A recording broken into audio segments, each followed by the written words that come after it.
On va attendre.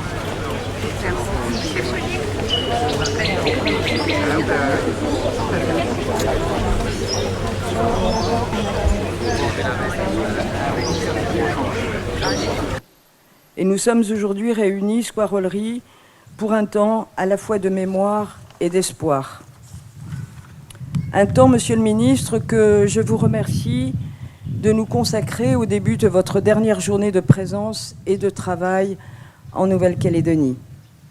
Nous sommes au pied de la statue de Jean-Baptiste Ollery, ancien gouverneur de la Nouvelle-Calédonie de 1878 à 1880. Cette statue, témoin parmi tant d'autres de l'histoire calédonienne, une histoire complexe, heurtée, douloureuse et parfois violente. Elle est masquée ce matin par ce panneau que Marie-Claude Chibaou, Isabelle Lafleur et moi-même vous proposons de dévoiler sans plus attendre.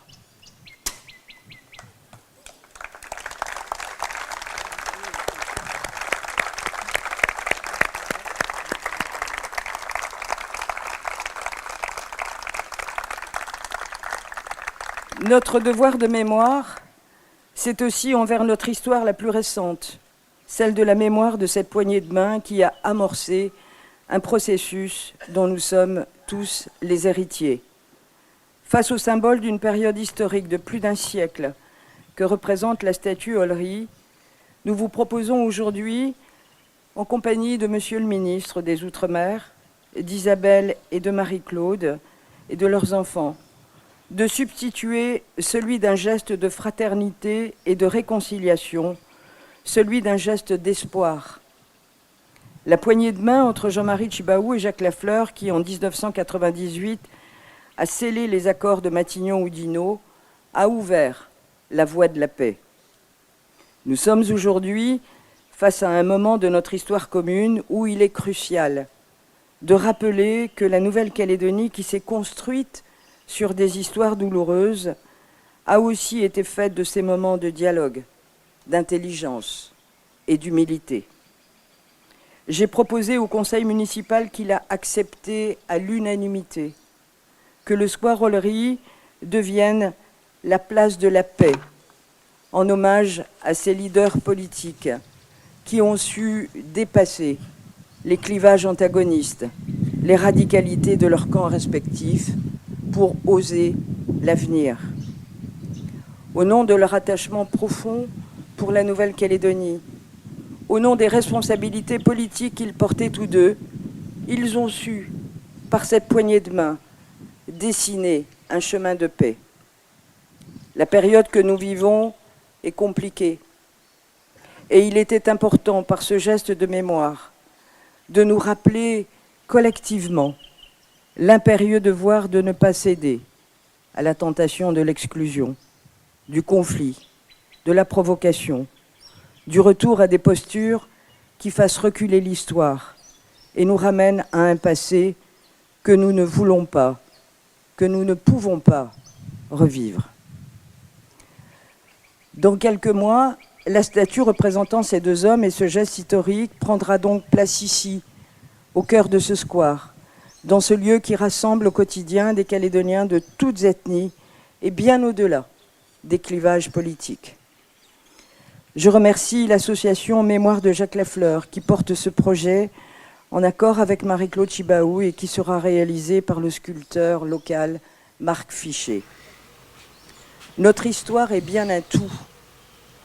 Il n'est pas question ici, comme l'a très justement énoncé le président de la République, d'effacer des traces ou des noms de l'histoire, pas plus qu'il n'est question de déboulonner des statues. La statue du gouverneur Olry, qui aujourd'hui, plus d'un siècle après son installation, interroge encore et peut heurter certains de nos compatriotes, fait partie intégrante de notre histoire. Et c'est pourquoi elle trouvera sa place dans quelques mois au sein des jardins du musée de la ville, en témoin de cette période. Enfin, je voudrais dire à toutes et tous qui, ce matin, êtes venus partager ce moment d'hommage à ces deux grands hommes, que l'histoire nous regarde, que cette poignée de main nous oblige, qu'elle nous oblige à être dignes de leur courage, qu'elle nous oblige à regarder l'avenir et à imaginer ensemble, dans le respect du dialogue, de devenir enfin cette terre de parole et de partage. Que le geste de responsabilité et de paix que représente cette poignée de main reste présent à chaque instant dans nos esprits. L'oublier, je l'ai dit, serait faire reculer l'histoire. Pour la Nouvelle-Calédonie, pour les Calédoniens, d'où qu'ils viennent, nous n'en avons pas le droit. Je vous remercie.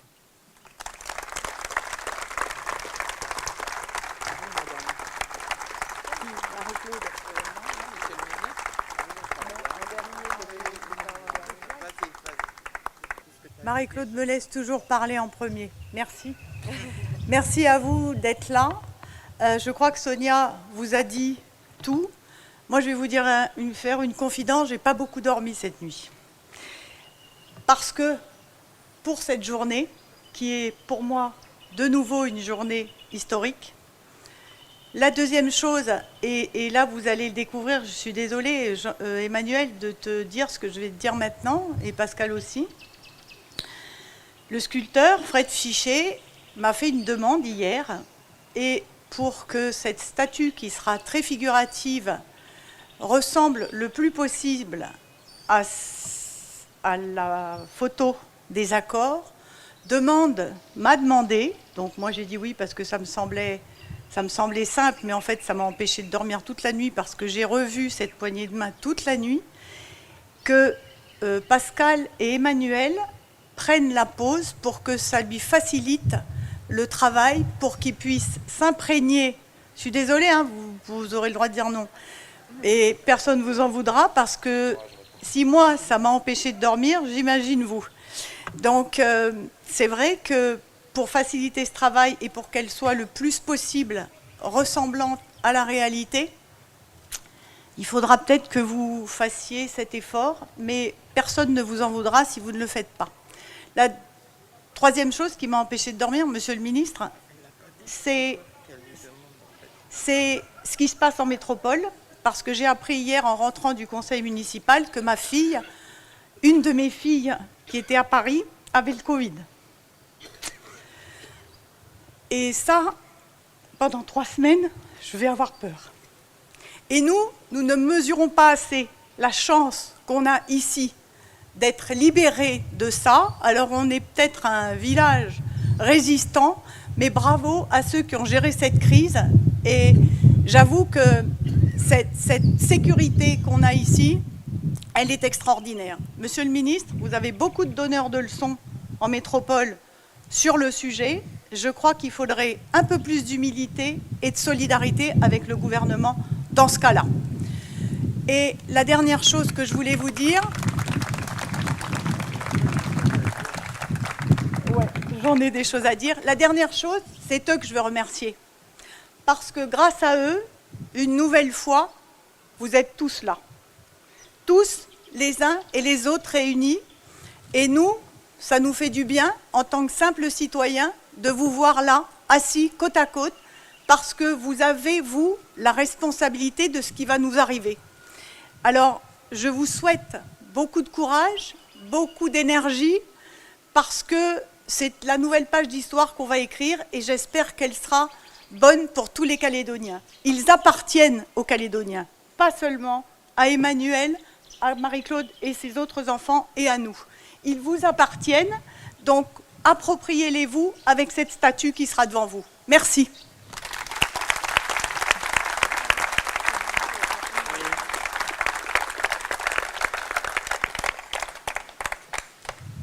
Bonjour à tous. Je pense que Sonia a dit l'essentiel.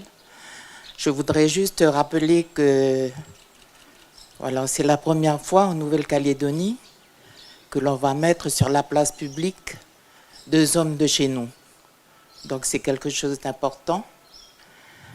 Je veux dire aussi que pour avoir tourné beaucoup dans les établissements scolaires avant les élections, beaucoup de nos enfants ne connaissaient pas l'histoire de la Nouvelle-Calédonie, l'histoire des événements. Je voudrais aussi dire que lorsqu'on en a fêté les 10 ans de l'agence, on avait mis une image de Jean-Marie Tjibaou et de Jacques Lafleur. Et lorsque l'on a interrogé nos élèves, ils demandaient qui étaient ces personnages de l'histoire calédonienne. Beaucoup ont répondu Nelson Mandela et un autre personnage. C'est pour vous dire que j'espère que cette statue qui va être érigée ici va être, pour la conscience collective, pour nos enfants, des repères. Voilà ce que j'ai envie de dire à nos enfants. Et puis j'ai envie de dire à vous, les politiques, qu'au moment où Jean-Marie Tjibaou a signé les accords de Matignon, il savait à quoi il s'exposait. Je le répète, je l'ai dit souvent, quelques minutes après, il m'a appelé et je lui avais dit « Il faudra que tu expliques pourquoi il y a nécessité de prolonger, de mettre 10 ans. » Les 10 ans ont passé, 30 ans, presque 40 ans sont venus. Et aujourd'hui, je me réjouis de vous voir tous assis, les uns à côté des autres. Et je voudrais que, dès aujourd'hui, dès la semaine prochaine, que vous preniez l'habitude de vous asseoir ensemble, parce qu'on a tous besoin de toutes vos énergies, de toutes vos intelligences pour construire notre pays. C'est aussi le sens de ce travail que nous avons fait avec Isabelle, avec Sonia, pour que ici, sur la place publique, soient élevés ces hommes dont on fait toujours allusion, mais qui, lorsque j'entends parfois vos propos, ne se retrouvent pas dans vos déclarations. Alors, s'il vous plaît, messieurs, essayez de vous asseoir ensemble, et puis on a besoin de tout le monde. Je voudrais terminer en disant une parole de mon mari. Il me disait, tu sais Marie-Claude, notre pays ne se construit pas à force d'exclusion. On a besoin de toutes les énergies, on a besoin de toutes nos matières grises. Et notre pays, il est fait de gens solides, de gens moins solides, mais c'est ça notre capital. Il faut construire avec eux. Et à vous, monsieur le représentant de l'État, cher Sébastien Lecornu, vous êtes jeune, vous pourriez être un de mes enfants. Je fais confiance à l'État et j'espère qu'avec l'ensemble des paroles que vous avez retenues tout au long de votre séjour, vous allez nous aider à construire notre pays. Je vous remercie.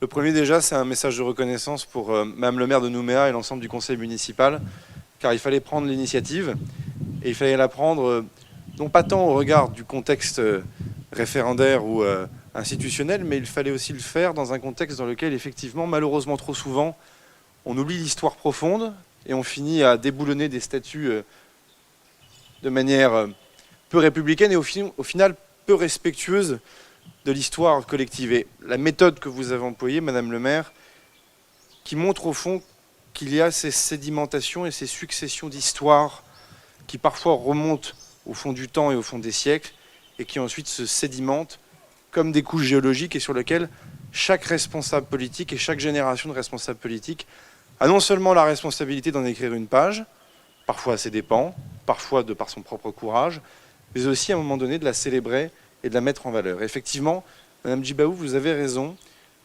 trop de personnes aujourd'hui sur le Caillou ne connaissent pas suffisamment cette histoire récente. c'est très compliqué d'être amené à participer à des opérations électorales alors qu'on ne sait même plus ce qu'il y a dans l'accord de Nouméa ou qu'on ne l'a jamais su, alors qu'on ne sait encore moins ce qu'il y a dans l'accord de Matignon-Oudinot et encore moins le sens profond, la signification profonde de cette poignée de main.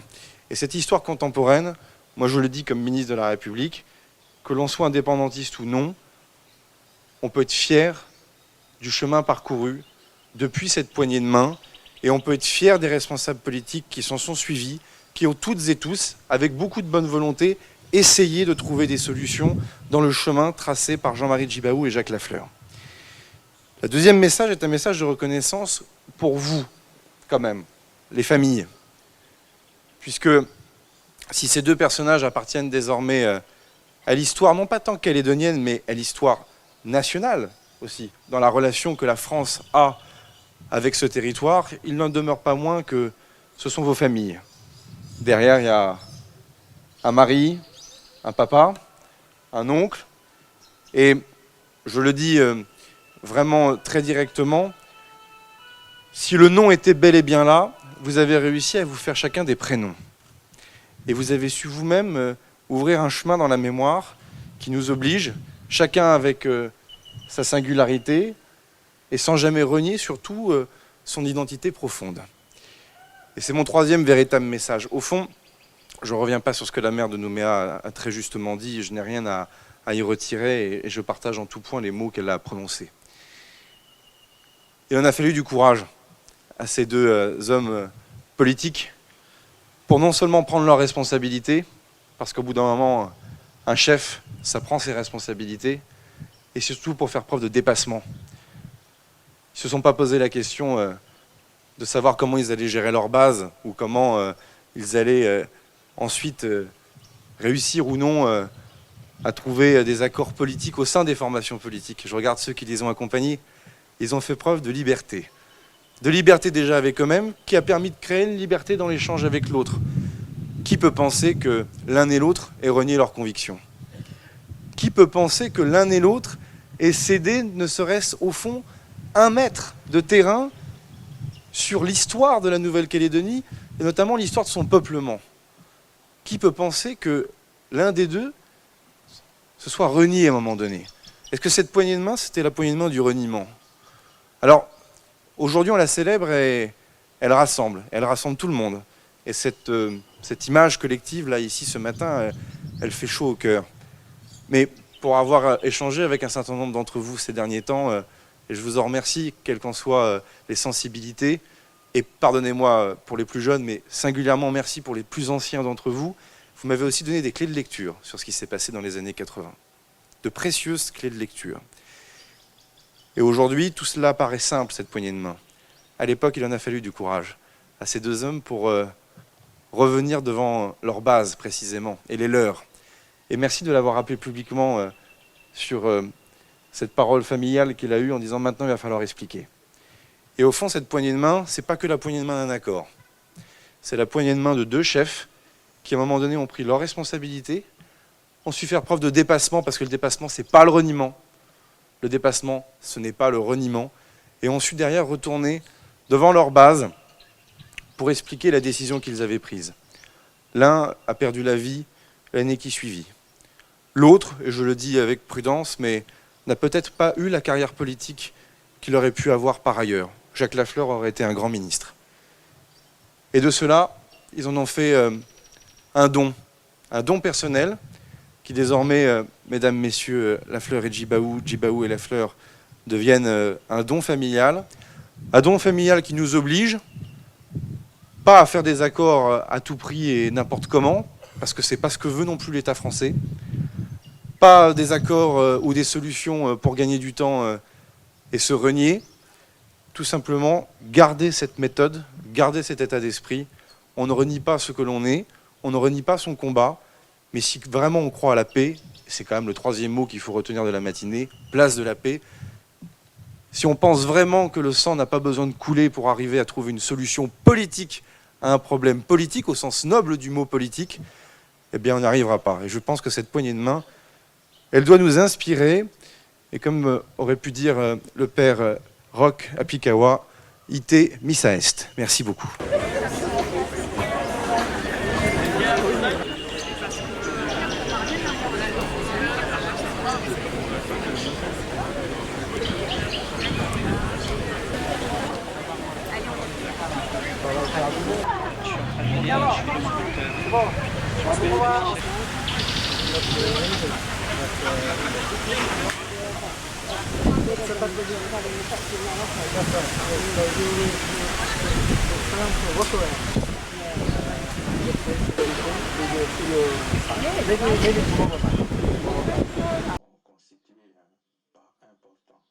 À votre avis, en l'an 2000, la Nouvelle-Calédonie est indépendante? Pour moi, oui, mais avec tout le monde. Et vous, Jacques Lafleur? Pour moi, non, mais avec tout le monde.